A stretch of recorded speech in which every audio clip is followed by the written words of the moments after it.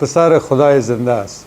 마가복음 8장 29절도 똑같은 본문인데요. 베드로가 주는 그리스도의 신이네. 주라고 고백합니다. 나의 주로.